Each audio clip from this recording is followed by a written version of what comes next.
Here you go, and over to you. Yeah. Yeah. Thanks, Nadi. I really have a lot to say on this topic. First of all, two disclaimers. One, that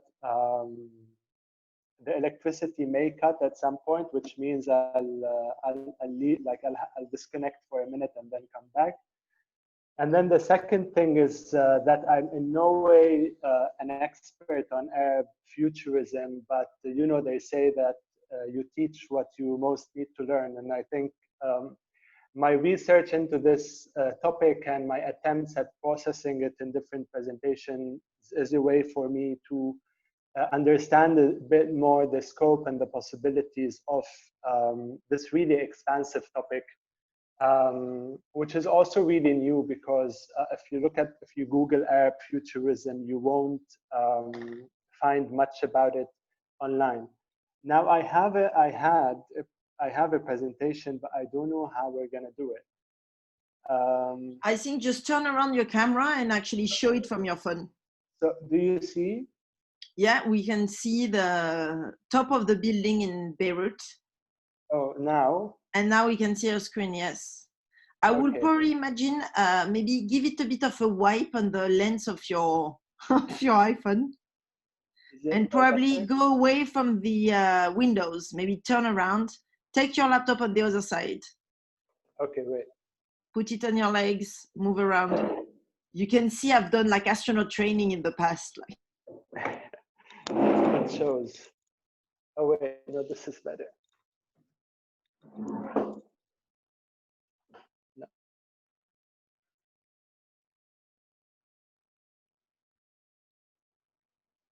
Wait.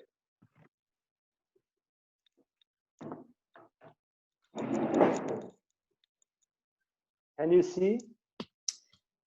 Well, right now I'm seeing your finger, but maybe it's only me. Anyone also see some kind of very abstract fingers and a kind of a close-up? Okay, listen. I'm going to do this. Can you still hear me? Now we can see. Yeah, so we can see. I'm gonna experiment a bit and do this without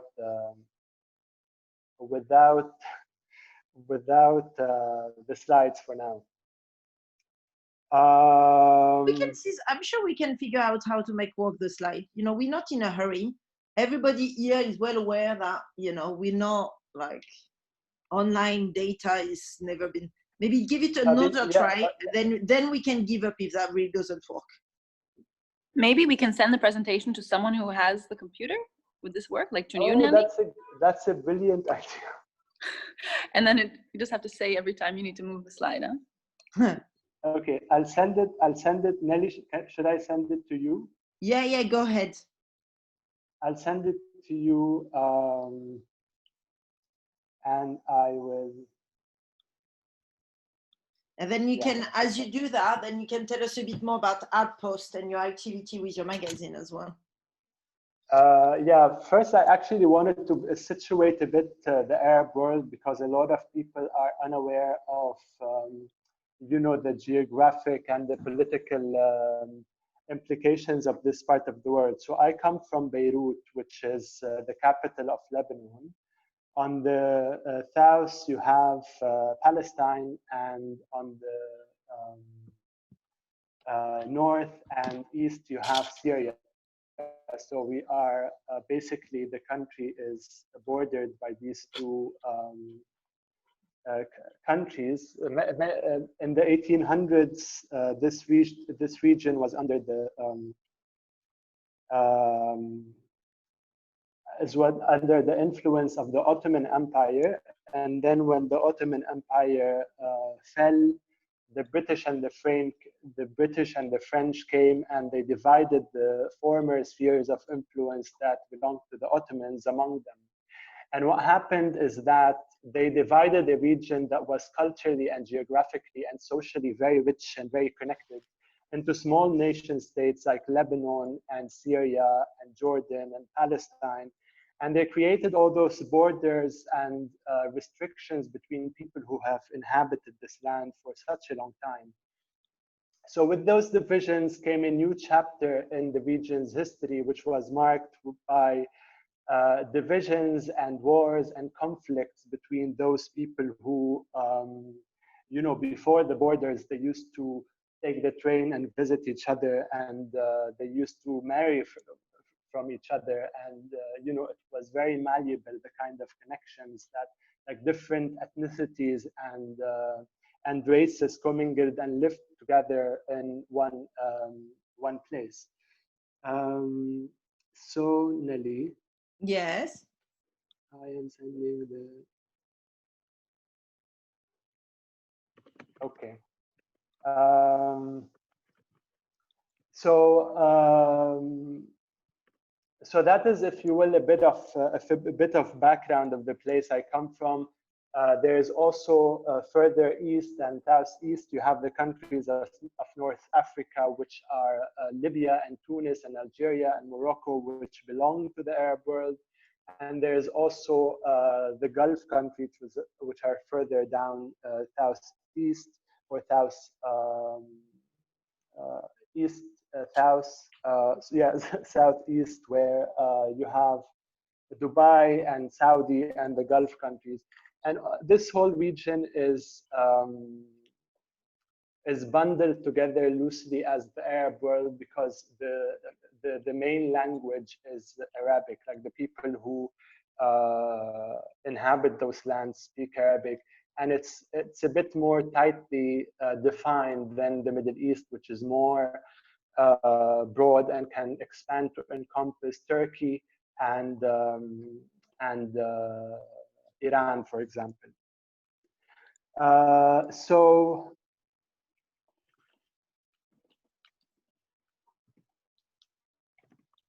just trying to send this presentation.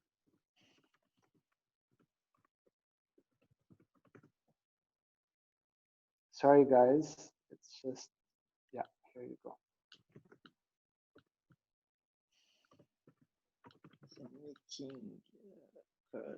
Okay. So it's uploading. I'll send it as soon as it's done. All right. So in talking about Arab futurism, like before talking about Arab futurism, I would like to go back to the 80s when this artist, poet, and philosopher called Ital Adnan, who now in her, probably she's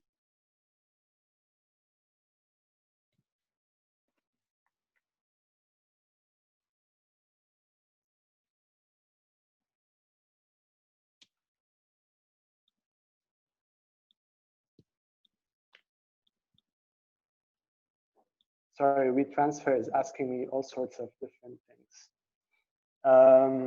So she wrote back then a book called The Arab Apocalypse, in which she predicted the apocalypse in the Arab world. That was back in the 1980s, as I said. And then almost 30 years later, now we can that this woman wrote in the early 1980s actually happened. And in a way, we can look at this book, Arab Apocalypse, as a precursor to this Arab futurism, which could be seen as a way of imagining the future or predicting what could possibly happen in the future. So to that end, just to situate this apocalypse that Ital writes about in the book, where she basically imagines the super dystopian future where Palestinian corpses are being shipped off to the moon and then they get lost along the way. And she invents a new language between poetry and drawings to basically present the book. I will share you some images when we have the slides up and running. But for now, let me read something Samir Asir wrote. Samir Asir is an intellectual who was assassinated in 2005, and he wrote this very influential book called Being Arab. And I'm just going to read a bit from it to kind of situate for those who are unfamiliar with the region. what's the mood like? Do we need, he frames it as the Arab days, and he says a few statistics should be enough to convey the seriousness of the impasse in which Arab societies find themselves. Chronic rates of inordinate disparities between rich and poor, overpopulation, desertification of land. You might say that this is the shared plight of a large portion of what used to be called the Third World, and that in any case, there is considerably greater poverty on the streets of Calcutta, for instance, or inequality in Rio de Janeiro. No doubt you would be right, yet there is more to the Arab Malays than simply persistent underdevelopment, nor is it tied in with social class or even lack of education.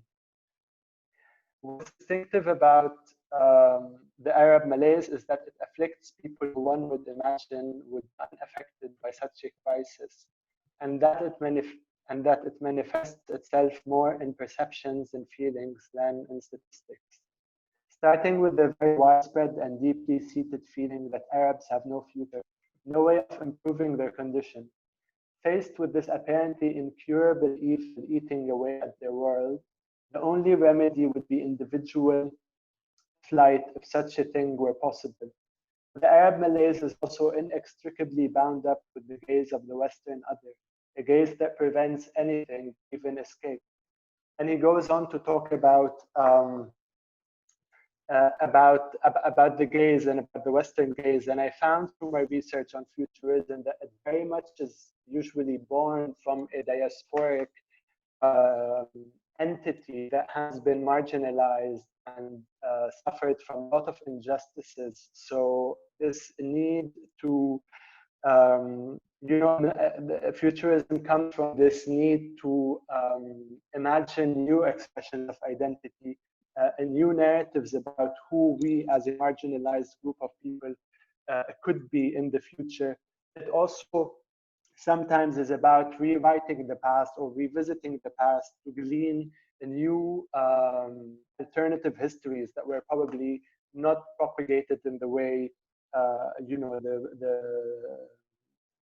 the main history is presented, so as to understand how from that alternative history we can situate ourselves in the present, and from that vantage point imagine new futures. When talking about any kind of futurism, we cannot but go back and talk about Afrofuturism, which maybe some of you are familiar with. Afrofuturism emerged from the depths of institutional racism in America in the 1950s, and one of the forefathers of the movement, Sandra, who's a jazz musician, he basically he would use symbols and artifacts and poetry from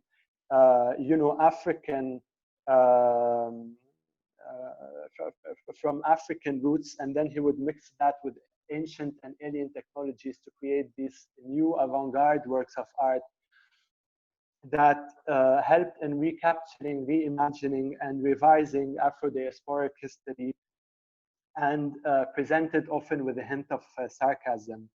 And then in the 90s, the Afrofuturism was coined as a term by Mark Derry, and then it kept on evolving over the past 3 decades till we get, I have here a book on the slide, called Afrofuturism 2.0, written by Rinaldo Anderson and Charles Jones, where they're trying to argue that Afrofuturism has kind of leapt in the popular imagination with artists, let's say, such Beyonce and other famous Black artists who have produced art and put out cultural output that help expand the notion of Blackness and Black identity in the minds of the general public. So they argue that this phenomenon has given rise to what they call is astro-blackness, which is a state in which a person's Black state of consciousness, released from the confining and crippling crippling slave or colonial mentality, it becomes aware of the multitude and varied possibilities and probabilities with the universe. So this is, if you will, the intention of like where this movement is coming from. And in a way, I feel because futurism really comes from places that are dark and vulnerable and marginalized, and from people who have been subjugated by oppressive by the various oppressive systems, and which is why I think that, or I always wondered why Arab futurism is not really a thing, because it expects that for people who have been suppressed and oppressed for so long, and who have had their narrative been hijacked by the Western gaze and by all those stereotypes around the Orient. I'm surprised that that Arab futurism is not a more serious conversation, or is not something that we work with as people and artists who produce artistic and cultural and journalistic output. So I would say that Arab futurism is very much linked to I mean, first, as I said, it's still very much a nascent conversation. Like if you Google it, you wouldn't find much. And it's still developing at an individual level, not on like a consciously collective level. And it's still very much linked to sci-fi. So for example, I came across this article on the national newspaper in Abu Dhabi, where they're saying that one of the Nasrallah, this guy who wrote a sci-fi novel that won a literary prize, and they're saying that his winning of the literary prize is an indication that Arab futurism has plenty to say. And this goes to show how really Arab futurism is kind of intertwined with the notion of that's usually about distant futures. So it's rare that you kind of find other indications of future in the same.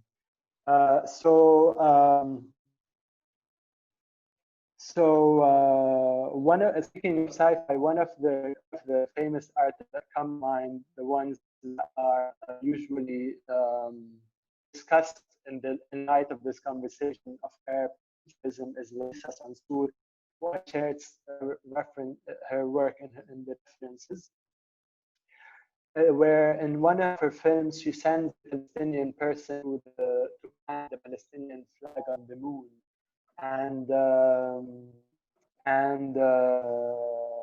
she goes one small step for a Palestinian, a giant leap for mankind. And basically what she's trying to do is create the self-representation to help the Palestinian dissociate from like historic and oppressed representations and stereotypes, even though she denies any conscious connection to the Arab futurism movement. Now, a subgenre of this movement is Gulf futurism, which is or perhaps it's a genre of its own, but I consider it as a subgenre because it's like a certain interpretation of an Arab future, which is Gulf futurism, which emerged in the Gulf states of Saudi Arabia and the Emirates and Kuwait and the like, where most of the conversation in this genre, if you will, is trying to imagine how those states would be like post-oil or post-capitalism. And if you're interested, you can check the work of Fatima Al-Qadiri and Sofia Al-Maria. And then finally, can I ask you, just Ibrahim, yeah. Did you put this reference into your reference list that we have? I think I put most of them. I'll double check and see if I like this. I'm not because sure sometimes, you know, I always say to everyone, but like sometimes the way that you might say the name of someone, like I would not pick it up. or when I Yeah. say the name of someone, you would not pick it up. I mean, very unlikely because of my French accent. It's terrible. I eat every single word. And the other question I have for you is I've not received your presentation, so I don't know if that's... Yeah, it's at 94%. Okay, 94%. Amazing. It's Perfect. at 94%. And it's actually a perfect time because I'm about to need it. You're about So, okay. Well, so just so you know, I have Adam here with me, so he's going to download that presentation because I don't think my internet is going to handle downloading your presentation and presenting as well. But we are figuring it out. It's 50 It's all big. happening. It's 50 mega. Oh, okay. Woo. Well, I'm sure. Let's hope the laptop of Adam can handle it. Okay, keep going. Keep going. Okay, so finally in this, like, let's say topic on Arab futurism, we have to talk about this guy, Sulaiman al-Majalli, who wrote the Arab Futurist Manifesto.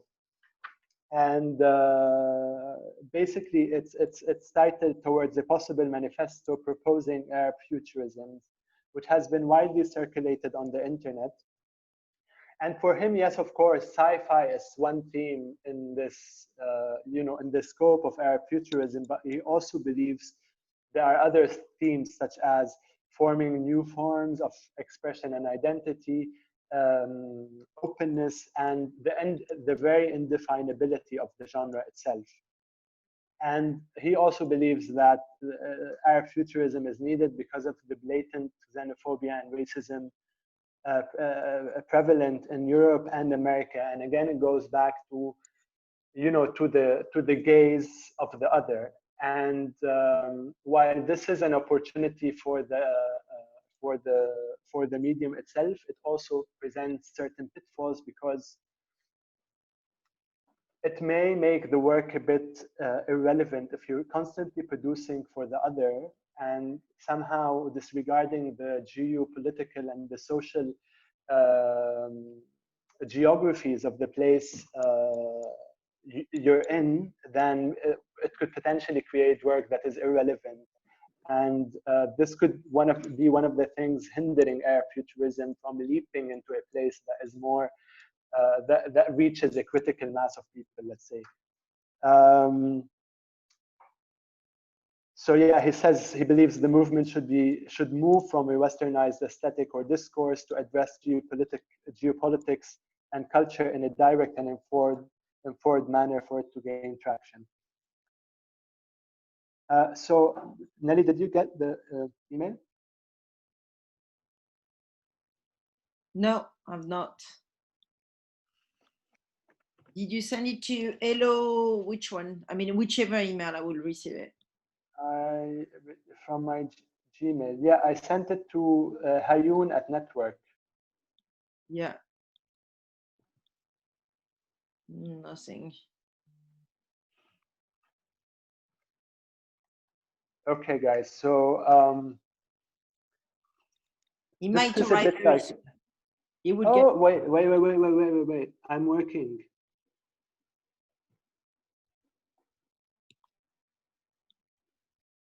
What's it? Oh, I'm here. You're walking. You mean? Your Zoom is working. I'm on the big screen. I'm on the big screen and I can share my screen. Oh my God, this is happening, everyone. There is miracles today. Miracles on Monday morning. Ibrahim Nehme is with us on the big screen. Okay, let well, me close Adam, this here. You can go now. I think we've got it covered. All good, thank you. Okay. Right, perfect timing. We can see you so much better. Yeah, me too. It's like the Arabfuturism is happening just right now on Monday morning. Pixelized, it's like so much is happening. Go ahead. So I'm gonna share my screen. Share this.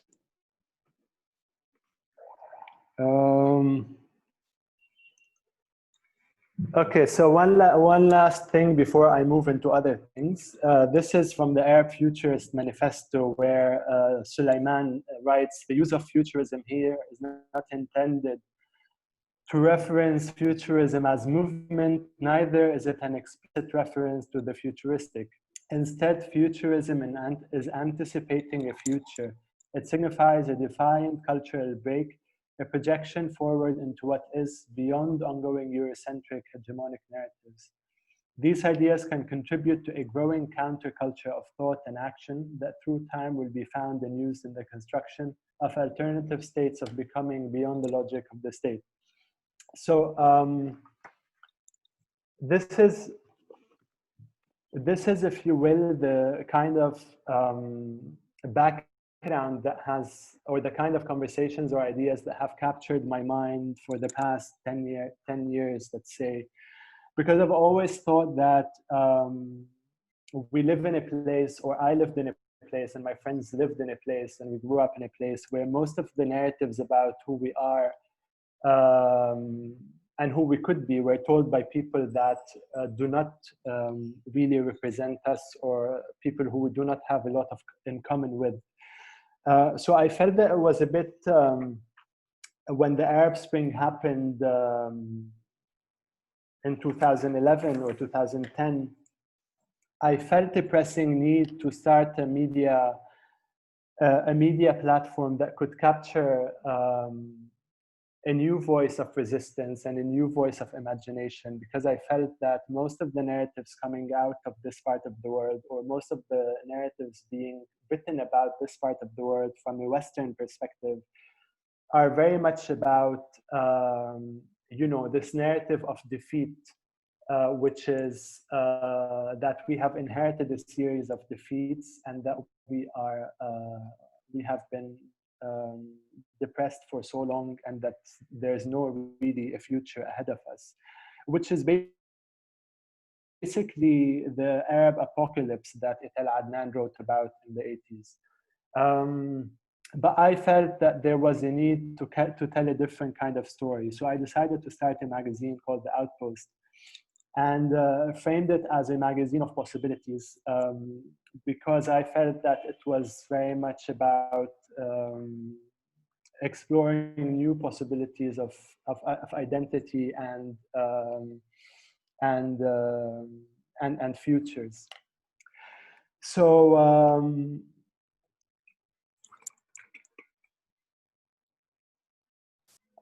this was our first issue. It was released in 2012 at the height of the Arab Spring. And every issue would talk about a different possibility.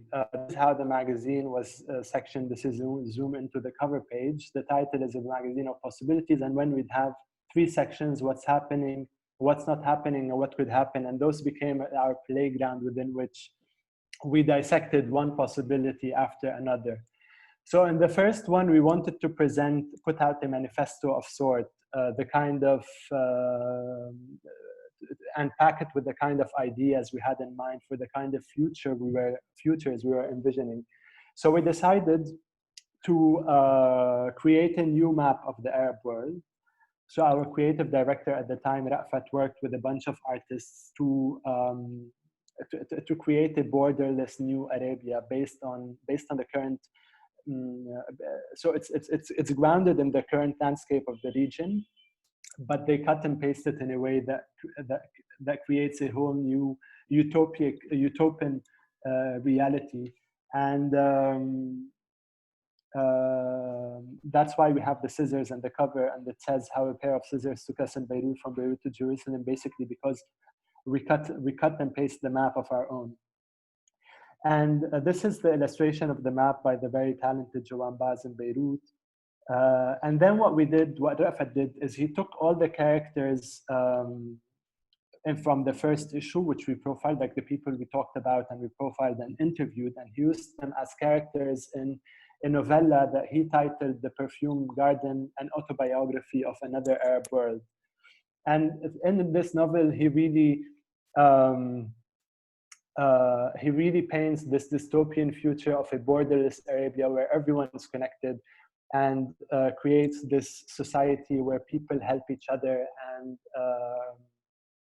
you know, where everyone helps everyone become a better version of themselves, and together they kind of create this whole new reality. And then Rafat eventually ended up using this as novella as a blueprint or a skeleton for his work, which explores alternative politics, sustainable fictions, and researches new forms of architecture.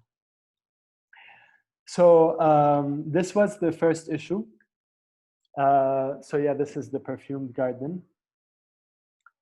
I don't know if you guys know these guys. They're called Mashrou' Layla, and it was a band that was formed in 2009 or 10 at the campus of the American University of Beirut. And what's incredible about these guys is that they somehow managed to start very honest music, were lyrics that kind of captured the zeitgeist of young people at the time. The frontman is an openly gay person, and the music kind of reflects a lot of the queer struggles and various queer expressions of identity that young people were grappling with at the time. That was 10 years ago. So because of this searing honesty and genius in music, they kind of shot to stardom, to the extent that a few years later, they were called by the Baalbek Festival, which was one of the most prominent music festivals in the region. Like it's a place where Nina Simone and Miles Davis played. And suddenly this band, which is just you know, a few years old, with such a controversial story and controversial music, were being asked to play at this prestigious festival. So we knew about the story before it broke in the media, and we decided to send a writer to shadow Yeva, to shadow the band in the 6 months leading up to their taking the stage in Baalbek. And what came out of this experience was a really honest and captivating account of this young band that was suddenly given this incredible chance. And they finally found themselves in the spotlight, and basically their music stopped becoming a niche, and suddenly it started reaching this critical mass. And this goes to show that, you know, those voices that start small, pretty much like how Afrofuturism started back in the day with Sun Ra, who was a lone warrior, if you will. But then over time, the energy of the movement kind of gathers traction, and more people start being affected by that energy and naturally inspired to feed into it. And that's how you know, movements grow and voices or narratives kind of grow to capture the public consciousness or the public imagination. And what I like about this story is that besides it's a success story of this very young band who stand by a lot of things we were champion it. So for me as editor of the magazine, I got to experiment with new ways of doing journalism, like, you know, just sending a writer to live and like shadow the band and follow them for 6 months was for me like an interesting exercise to do. I just want to keep track of time. Okay, so now we're 12, but maybe we can stretch it for, Nelly, can we stretch it for like 20, 25 more minutes? Absolutely. Okay, fantastic. I mean, I think so, yeah, you know. Okay, cool. Go for it. All right. So in this article, basically, I just put it because I thought it's relevant to the scope of theme in this cohort. The writer was asking what could happen in our societies if more and more people started dancing, and it looked at like, you know, the politics of motion, and what would happen if more of us would loosen our bodies and you know, start moving it more. This was our second issue, where we tried to look at movement from a very broad angle. Again, this was at a time when a lot of movements were happening in the region. You had the Arab Spring and a lot of other movements. that were going on, and we felt it was important to talk about movement as a notion of, the movement of cultures and the movement of, the movement of people, I mean, and what happens, what kind of ideas and cultures and narratives move with people when they move, and what happens to this movement in a place that is heavily divided and by borders and walls. But then we kind of also expanded to a point where we started looking at how people move in their own cities. So for example, we send different writers to spend the whole day on one form of public transport. So here, Sami Sarhan spent an entire day on the public bus in Beirut, which is like ridiculously slow. So he would start from one place, maybe 3 hours later, arrive somewhere else, and then come back and go back. But it was just so slow. But through that journey, he got to speak to the people who take the bus and paint a picture of the city through their eyes. And then this is one of the stories I really like. And basically what we did is we looked at the map of the Arab world, and we looked at it, and we saw how divided it was. And we were like, what if we could connect this region somehow? So we went back and researched all the rail lines that ever existed in this region, the ones that were being proposed at the time, that was like 8 years ago, or being built. And we laid them over the map of the region, and we connected them at the border. And we titled the piece "Lunch in Beirut, Dinner in Gaza," which is the borders is closed, just like impossible to cross over there. And then we presented this vision of a highly connected geography or region by rail, which is not far-fetched because this rail used to exist back in the day, or at least a section of it. And then we looked at how movements, like how political movements or how cultural movements spring and erupt and like grow out of very tiny circles, and then they grow to a point that they topple entire regimes, or they create systemic and lasting change. We also so we kind of also took the idea of movement and looked at the movement of garbage in our cities, the movement of sex workers in Lebanon, and used their journey to kind of map out different injustices they face. So we kind of play around with the theme in different ways. So I just want to go a bit quickly because I have a lot to talk about. This was our second issue, our third issue, where we looked at a lot of our friends at the time were leaving. They decided to immigrate, and we were like, can we imagine a possibility of us staying here and doing something here and being okay with it, and being actually very okay with it? So we decided to explore this possibility of living here. And what we did is we scanned the region, and we mapped out the change makers, or what we called them at the time, the world makers, who are using their art or their technology or their imagination to create positive and lasting change in the different societies or communities they reach out to. So we profiled 50 of them, but then we decided to take this a step further, and we said, what if those world makers are connected somehow? What would be the cumulative impact of all those connections if each of those world makers, independent in their own practice and geography, were connected by different ways? So we embarked on this, dare I say, suicidal mission of finding connections between all those world makers, and then presenting those connections inside the magazine, and talking about the kind of impact those connections would create. And then presenting all those maps inside the issue. So for example, this is of the map of the world makers who work in theater, the hackers, and different, and then under each map we had different kinds of stories.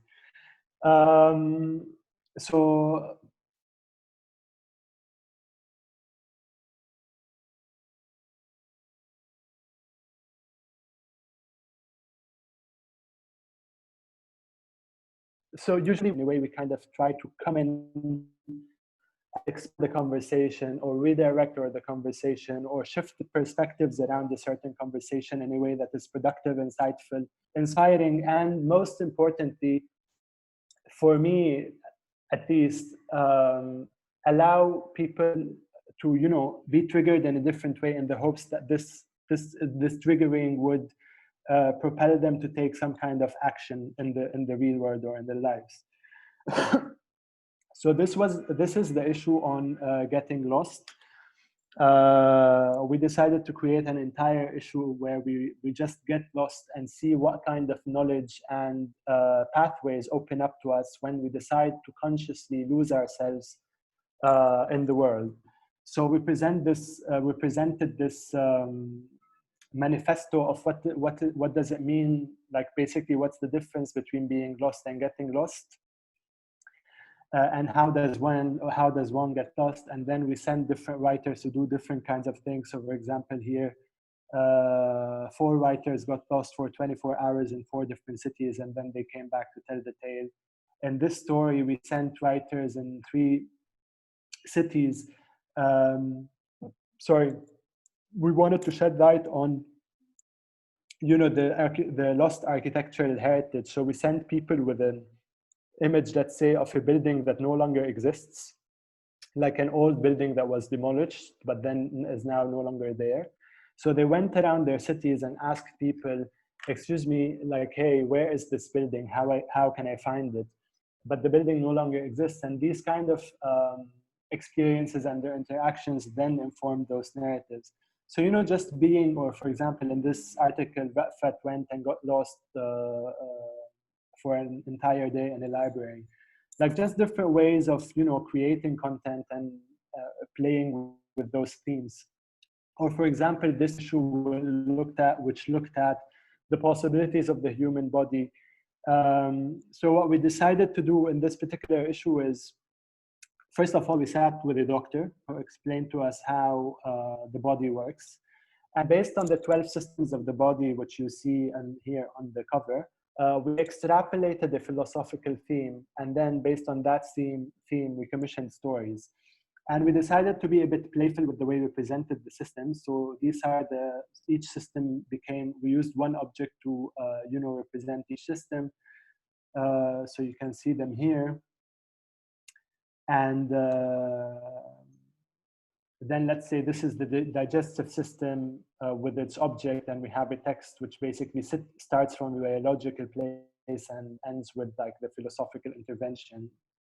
And then at the time we decided to stop publishing advertising. So we took a picture of all the objects denoting different body systems, and we put them on the back cover as a kind of statement that we don't want to be a part of that, you know, commercial system in that way. And finally, the last issue, which we published in 2016, The Possibility of Finding Home, which came at a time when the refugee crisis was just at an all-time high, and people were being evicted out of their homes. And we felt the need to talk about what is home to begin with. So we embarked on this process of asking, by the end of it, we probably had asked like 200 people the simple question of what is home. And we realized that home means so many different things to so many different people. And we decided to present the issue as such, or build the issue on this premise that home is very different and is very personal. So we decided to personalize. So first of all, we added these little green boxes inside the articles, including that show the different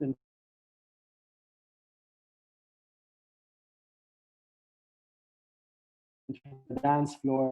My body is my homeland. Home is as big or small as you make it. Home is a wound that heals. You get the pictures. We had a lot of those, but then what we also did is we removed the images from the magazine, and we put these little, these boxes with the X instead of the images, and we made a sticker book instead.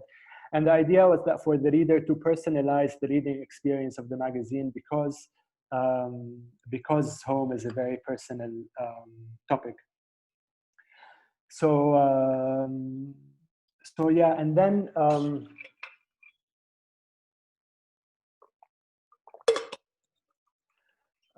you know, when we started this magazine in 2012, it was very much an experiment. We started with issue 0.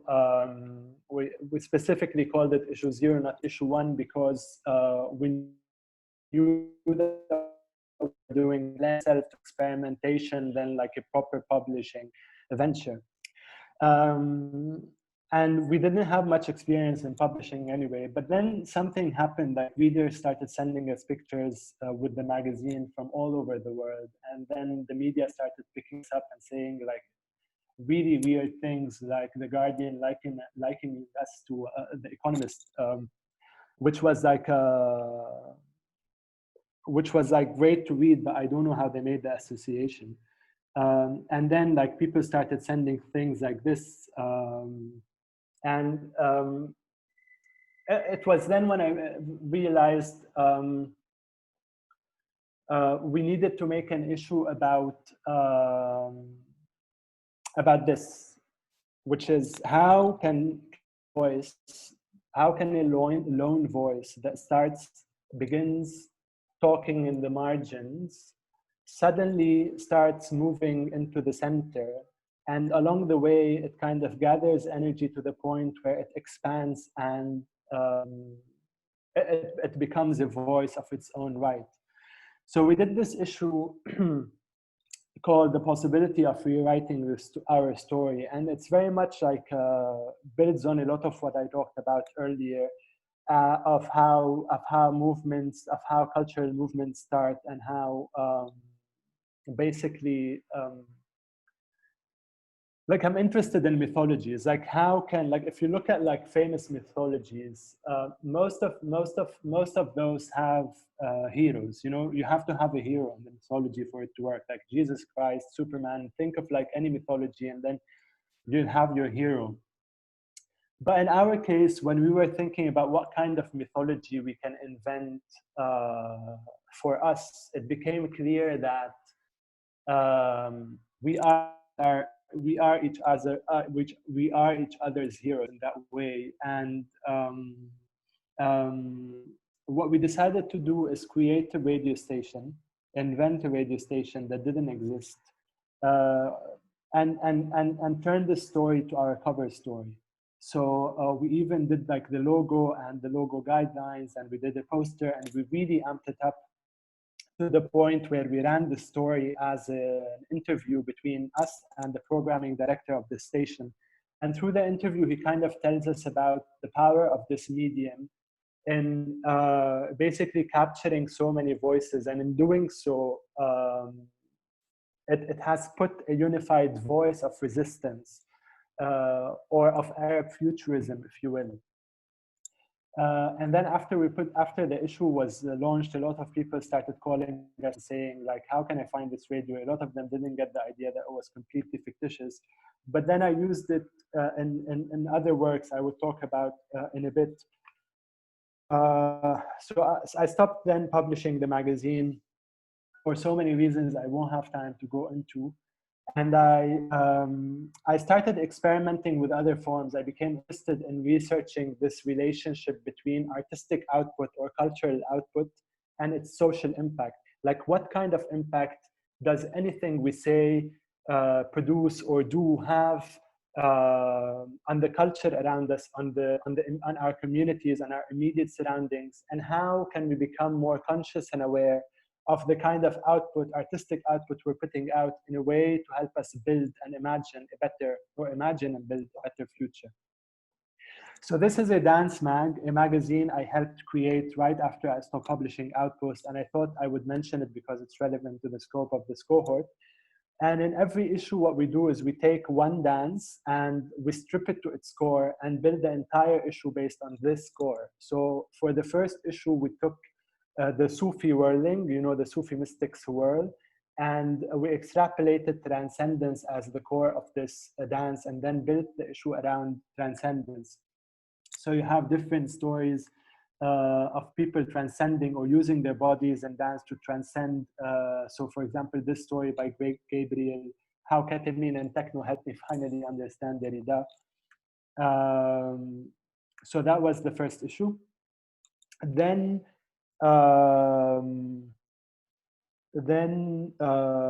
I found this call from Mansion. Mansion is a squat in Beirut. And they were looking for a curator to curate their space for 6 months. So I applied, and then they took me. And basically what I proposed is, instead of doing so many activities in the space, we would just build a radio, and then the radio become the mouthpiece of the space. And we would then funnel all the activities that would happen through that mouthpiece. And then also use it to kind of rally the community and build a community around it. So that was the intention. And then what followed was like different experiments in trying to make this work. You know, I had in mind a very clear something a bit like Radio Midan, which I talked about earlier, this fictitious radio station, which basically starts and then its voice would expand to a point where it would reach a critical mass and create tangible change or tangible impact, you know, on the culture. But this didn't end up happening with this project for different reasons I won't have time to go into. But anyway, but in the end, we did launch an experiment, and we had 24-hour programming, and we did an event, and a lot of people came, and it was fun. But that wasn't really the intention of this project. And but 4 years later, or 3 years later, just this happened 2 months ago. A radio from Palestine called Radio Al Hara decided to launch during the lockdown, and they started inviting all sorts of people to create content for them. And that was them after 1 week, and that was them after 2 weeks. Imagine the amount of content that was produced in just 2 weeks. And now it's been 2 months now, and they've been doing phenomenal work in terms of curation, but also in terms of the visual language they have created for their programming. And I'm really excited for these guys, and it's, in a way, it's a manifestation of this radio idea I had, and we built this whole cover story around.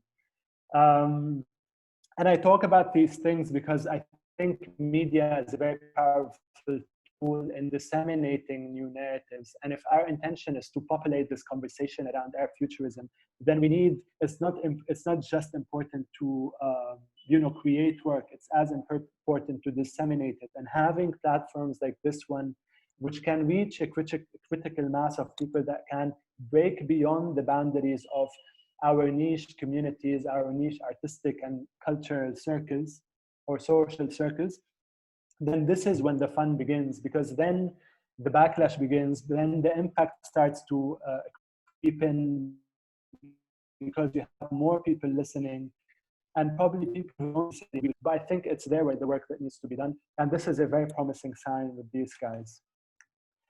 And then I went to Amman last year, and basically I've been, as I said, exploring this relationship between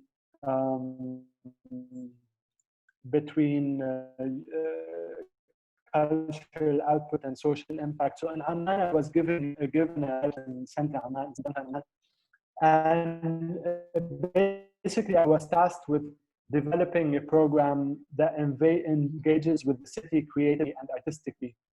So in the beginning, I just began with an imagination workshop, just to kind of, with 15 participants, just to kind of understand a bit the topography of the city. So what we did is we tried to reimagine or imagine Amman in the future, and then we used this blueprint or their drawings to build the project. And then what I did is I realized I'm an outsider and I can't just come and pretend to, you know, propose a program, and I know nothing about the city. So I decided to just sit and listen. So I opened it for 2 weeks, and the idea was just to, you know, be a listener and open my ears and listen to what people have to say. And the gimmick here was that people would come, order coffee and tea, but instead of paying for it with money, they had to give something back. They had to write something back, so, or draw. So it could be a drawing, it could be a story, it could be a secret, it could be a dream, it could be whatever. And we ended up collecting this material after, which we published in a publication. But then I took this step further, and this step is, I think, what the interesting connection between my work and your program. is that I'm really interested in this. I'm really interested in manufacturing spaces that bring people together to collectively share an experience that could potentially help them transcend to an otherworldly place, which is like being on a dance floor in a way, you know, like the dance floor is a space of transcendence. And I feel I am interested in recreating that space, but outside of a club setting. So now what I'm doing is kind of designing all those events or projects in a way that would eventually funnel into those spaces. So be it the cafe, which is a safe space of expression, or these jam sessions where we take the content generated in the cafe, the poetry that was generated by the people who visited the cafe, and then sing it and turn it into song. So how can those different aspects of the project feed into each other and not only create long-lasting, durable artistic output, but also those fleeting moments and experiences where people can come together and have a bloody good moment, so this is now what I'm really interested in. How can my publishing work, our artistic work, also infiltrate into those spaces, and what could be the possibilities of those spaces? So 1 week after that, literally 1 week after that, I took the plane and I came back to Beirut to this. I arrived at the airport. There was no one at the airport, not even, like, there were no taxis, and I didn't know what was happening. And suddenly, like, I had to just sit. My phone it broke. I had no phone. So basically, I just had to sit and figure this out until I realized that people were blocking the streets and the revolution had just erupted. 2 hours later, finally, I managed to reach home amidst the burning of the tires and people going crazy on the streets and an incredible energy. The next day, the whole country would turn into a big, massive dance floor. Everyone was on the street protesting, blocking the street, and just dancing and having an incredible time. And I've talked about this a bit on several occasions, and I curated the talk about the politics of joy, which I also think is relevant to the dance politics, because people were saying we're criticizing the movement or we're downplaying the movement because of this expression of joy and dance that people saw on the street. But for me, joy is very much like an expression that comes from deep-rooted pain, and you can't separate the two. And I think the expressions of joy and celebration that were on the street were natural. We're a product of the fact that the entire country had united against a system that has been oppressing us for so long. And it's finally, like, for once this had happened and people were just joyous about it. And we're dancing on the streets. But also what's so interesting to me was I went out dancing. I was in a club, and then people suddenly started chanting the revolution slogans on the dance floor. And I was sitting there. I was just fascinated by this by this buildup of energy, by this burst of revolutionary energy and creative energy on the dance floor. And then the DJ started playing with this with the crowd that were singing those chants. And I sat there in total bewilderment and astonishment, because for me, I've been researching dance politics and dance club culture for so long. So for me to see this extra dimension, like this intertwining of politics and dance, was really interesting to see. Now I'm interested in dance politics for purely, by the way, there is a construction outside. Is it fine? All good, we cannot hear it. Okay, cool. I was going to say though, Ibrahim, how far are you from the end of the presentation? Because we can only record usually 1 hour. I'm like. There will be only 1 hour on the, basically, Yeah, okay, I'm almost done. Okay. I'm almost done. Because you will have some questions as well that are popping up. Okay, so I'm gonna wrap up. So yeah, basically this is me dancing. I just wanted to say, I'm going to end with this, because I've always, the best lines of poetry come to me when I'm dancing. So I usually go I know my phone is fully charged, or I have a notebook, because I know the lines will come. And once I was dancing and I had this idea of contacting the poet Tal Adnan, who wrote the Arab Apocalypse. You know, I'm just gonna, if I'm gonna go into this story, I'm gonna end. You know, I'm just gonna end because this will take a long time. So I'm just gonna end on this note that that I'm interested in the kind of networks that exist within a club, and in the kind of understanding what kind of value is created and shared within these networks, and how does this value move, and who is involved in the movement and the creation of this value within these networks that exist in the club. So I've been interested in mapping those dynamics and trying to understand what I can do with them, how can I work with them. Because essentially for me, the dance floor is a portal into the imagination. It's a portal into another world. And once we're in that space, I feel there's a lot of healing that exists by going back to the imagination, which is basically the source. And so there's also an interesting connection between this portal to the imagination and the Arab futurism, which is a whole discourse to kind of imagine a radically different future. So also the intertwine between the two is interesting for me. And I'm just gonna end here. Sorry, this dragged, but yeah, technical issues. Amazing, Ibrahim. Please don't apologize for anything. Like, it's part of the deal. Things fall apart often. It's tech. We're not really built to make things happen online. What an incredible presentation. I mean, you have everybody here who wants to ask you a lot of questions about the outpost, but also about your work and, you know, how you get connected to building lines and, you know, and text while you're dancing on the dance floor.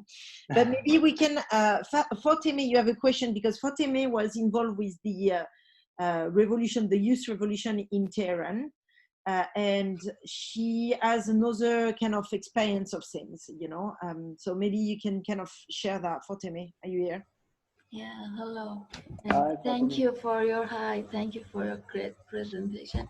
I was saying that in the recent protest in Lebanon, also there was happening protesting in here in Tehran, and all the time I was gathered information and watches video from what happens then, and I was surprised because the environment was and the atmosphere was very, very different from here. All the people were dancing in the street, were discussing, lots of young girls and boys were just very happy, and the environment was very different, and I was very surprised. And now I'm thinking that what do you think about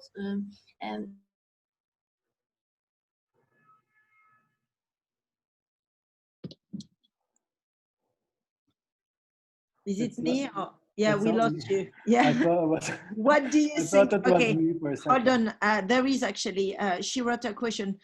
How do you think this form of resistance form, especially in the youth, in the young generation? And can you define the relationship between your cultural and artistic movement and this sort of social impact? Between, sorry? Can you see maybe in the chat section, because it's all written there? Like wait, I need to can you define the relationship?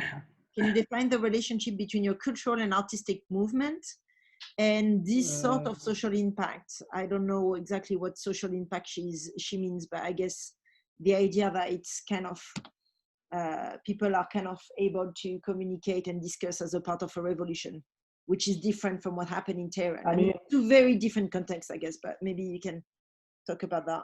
Yeah, I mean, let me start by talking about impact, because it's something that is extremely important for me. Like, I don't just do work for the sake of doing work. I always have an intention in mind, and that intention is always connected to some kind of a social impact. And generally, I'm interested in researching the relationship, as I said, between what we do as artists or creators and the kind of impact that that happens in the real world as a result of the works we produce. So, so one time, she's talking about culture. Like if she's asking me, like for example, one time I met this guy in Berlin from Arab. He's a Lebanese guy living there, and he told me that he picked up one of our issues. He found it in a cafe, and he picked it up. He didn't know it existed, and then he was reading a piece in our body issue, and that piece moved him to tears, and to the point that he decided to donate his organs after he died, which is something that it's a bit of a sensitive topic in here. And this is the kind of impact I'd like to see, like when people really are moved to take some kind of effective and inspired and productive action. But then my work is so varied and diverse that you kind of have so many different, you can talk about so many different impacts. Now I'm very interested in a spiritual kind of impact, or the kind of impact that you live in the moment. Like for example, what I did in Amman when I hosted those musicians and the jam, and they created this energy in the space that made people feel really good. And at a time when like all the systems are adamant on making us feel really bad, I think feeling good becomes a political statement, you know, or choosing joy becomes a political statement. And then finally, since I'm speaking about joy, I think what happened in the Lebanese revolution was that people did not just believe what happened overnight, you know, that the entire country broke through its racial and social and ethnic and religious and sectarian divides that have been planted and sown for 40 years. And overnight, all those walls dissipated and everyone was chanting and dancing with each other on the street. I think the manifestation of joy came from celebrating this breakthrough. You have more question. Merv, where are you? Hello. Hi. You hear me? Thank you for the great presentation. It was very inspirational for me. And like you were talking about like creating a dance floor out of club. So I'm also like in my research project, I'm mainly focusing on this idea and like this ritualistic part of it actually. So like what was the main elements for creating a dance floor feeling out of club, and what do you think about its ritualistic side of the event? So you're also in a country like having a lot of rituals in itself, so you have that kind of culture as well. So what is the like main points connecting this feeling and to the this feeling to the ritual with each other? You're asking me about my dance experience, but then also about Tehran, right? Yes, exactly. Like I'm asking how it is like to do it in Tehran, in a place like Tehran, and also what was the main elements for you for creating this environment actually, like this jam sessions, that dance floor feeling, and that kind of what was the crucial points for them? You know, I love to dance, and when I go out dance, I go out and I dance. You know, I go out and I dance, and I. You know, dance is a healing, is a way of healing for me, but also is a way to tap into what Ibn al-Arabi, who's a Sufi mystic back in the day, calls the barzakh, which is this space in between the worldly and the otherworldly. So I feel the dance floor or the club sits at the cusp between our world and another world. And through dancing, you have the chance to tap into it. And for me, that space, and for him also, it was a space of imagination, you know, the space where there's no right or wrong, there are no rules, and everything that goes well. So through dancing, I kind of tapped into that space, and from that space, poetry started to come. And I realized that it's a very fertile space. So I wanted to basically recreate it in a non-dance, in a non-club setting. So even the workshops I do are concerned with creating a space for people to imagine radical different futures. You know, it's very much about the imagination, because I think dance is a portal to that imaginative space. But also like the way people are with each other, the way people are on the same frequency. This is also something I'm interested in. So by bringing in those musicians, I was also aware that it's not just an individual experience, but also we're sharing a space with other people. And together we are creating this energy that makes us feel connected to each other and share this like incredible moment in time with each other. And I think this, like trying to think, because sometimes the situation is so dire and drastic that you feel, or so dire and helpless maybe, that it feels we need like really systemic change. Like for example, in Tehran, it feels, it may be a bit different than Beirut.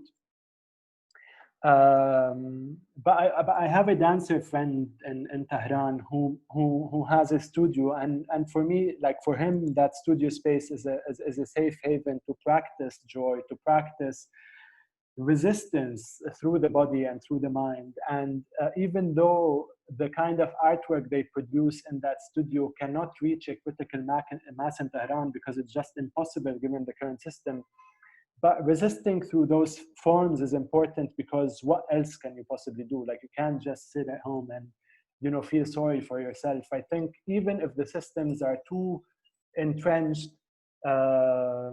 but nothing is too entrenched like to last forever, you know, everything. Like, I also wanted to put the picture of the sea to paint the picture that, or to say that everything is always in constant motion. And this is essentially the thing about movements, is that, like, look at the queer, look at the women's movement, look at the anti-slavery movement. Like, they all emerged from pockets of marginalization, but eventually grew in power. Their artistic resonance grew, or their cultural resonance grew in power, to eventually got to a point where they were managed to change the laws and shift the behavior on a collective level.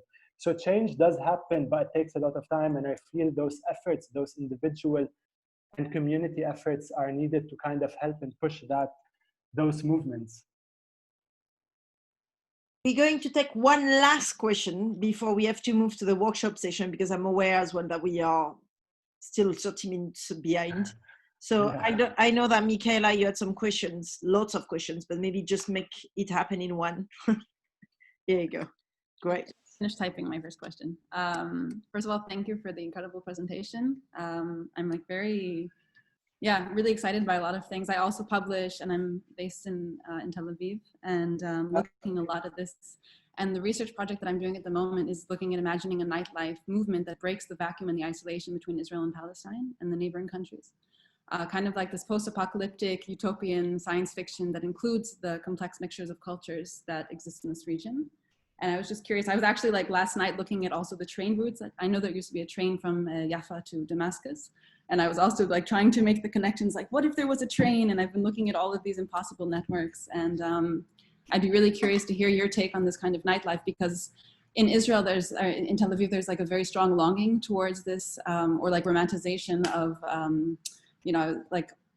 Arab culture, and all of the bars here are named after, cities in Cairo, or, and I was just curious on your take, I guess, of how you would envision. I mean, I think I mentioned this earlier, like section of the rail network used to connect even Beirut to Haifa, and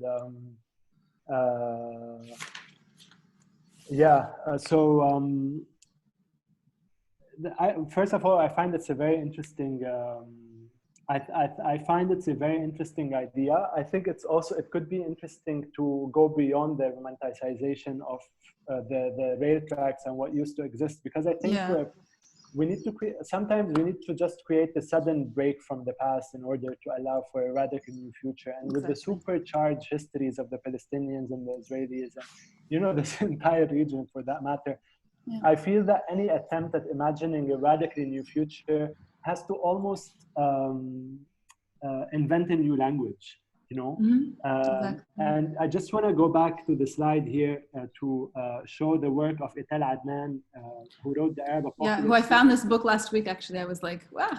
How you did, like, see the kind of work she, this is the sea. Yeah.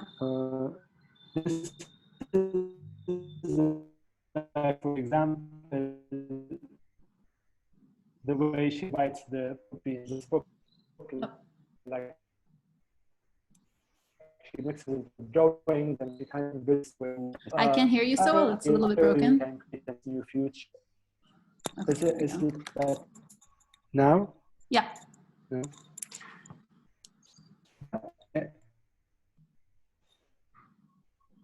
Can you hear me? Yeah. No. Yeah. No. Yeah. It's good. Okay. Yeah. So yeah, so basically, yeah, I mean, I don't know if I answered your question. Okay, I guess I didn't hear what you said. You're talking about inventing a new language, which I think is also like why, yeah, like why we're turning also to the dance floor and or like the radio. Yeah, but can you maybe go over it one more time? Or yeah, I mean, I would tell. I was saying that it feels like it feels with that like, I mean, because the topic itself is super sensitive, you know. yes. That I feel if you need to break from the past and like imagine a radical new future, it feels as though you may need to invent a new language for that future. Yeah. Like what kind of language we use to talk about this future? What is like who inhabits this future? How do they live together? What kind of ideas captures their imagination or capture their imagination? Mm-hmm. So yeah, and based on that you can think, but I love the idea of basically having them meet or situating the story on the dance floor. And I met this guy called Roger Khlef. I don't know if you know him. He's a DJ from Haifa who does the Haifa International Film Festival. No. You may want to look at his work and the work of people. Also Radio Al Hara, which I mentioned earlier. Yeah. So maybe you look into yeah, that because we as have well. I know Al Jazar crew that they do like parties and that's him. Roger is the he's guy from behind Al Jazar. okay, cool. Yeah. I mean, those parties are like the only time that I feel like I'm actually geographically located where I am, and it's in that sense of like this union, and it's really something that was really inspirational, like for me. Well, not the only way, but it's something that really like, yeah. So cool, thanks. Cool. We're going to move to the workshop part, everyone, because we